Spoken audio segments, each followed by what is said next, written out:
Robert De Niro's legacy isn't just in the roles he's played, but in the way he inspired actors to treat the craft not as performance, but as physical transformation.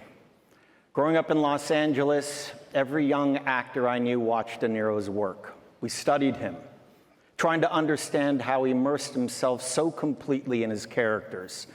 He created the blueprint. He wasn't just another great actor, he was the actor.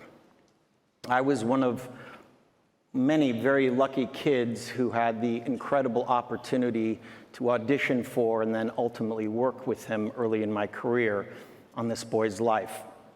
The audition process was a tough one. There's lots of competition. None of us knew who would get the part. And at 15 or 16 years old, I did the only thing I could think to stand out. I screamed at him at the top of my lungs. The room burst into laughter. Later that day, as the story goes, Bob was getting on his plane when the producer, Art Linson, asked, "Who do you want to play the part?" And in classic De Niro fashion, he replied, "Second kid from the last." Luckily, that second kid was me. And that moment changed my life forever. It started my entire career in the world of cinema.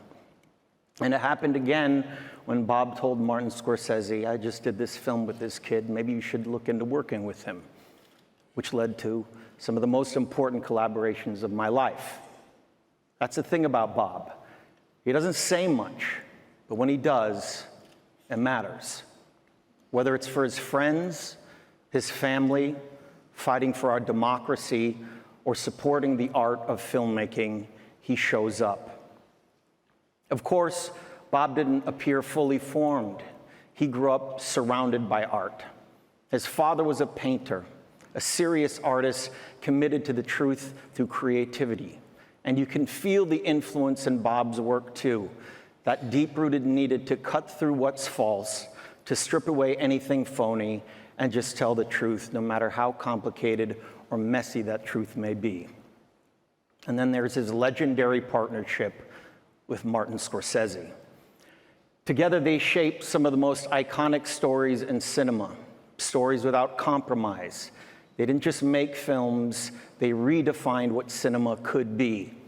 They elevated the actor-director relationship into a crucible of artistic risk, forging roles that feel inevitable in retrospect, but were unimaginable before they created them. I remember when my father first showed me Mr. De Niro's work in Taxi Driver, Godfather Part 2, The Deer Hunter, Raging Bull. And what stood out for me as a young man wasn't just his range or his power, it was his stillness, the granular details of character, that the soul of a film can live in a single, unspoken moment, that the loudest scene might be the one where nothing is said at all. That's something only the greatest actors can do, let you into a character's mind without a single word. And let's be honest, he also taught an entire generation of actors how to stare into a mirror and talk to themselves. Don't lie, we've all done it. Now, if you know Bob, and I think many of you in this room do, you know he's not someone who particularly enjoys being in the spotlight off camera.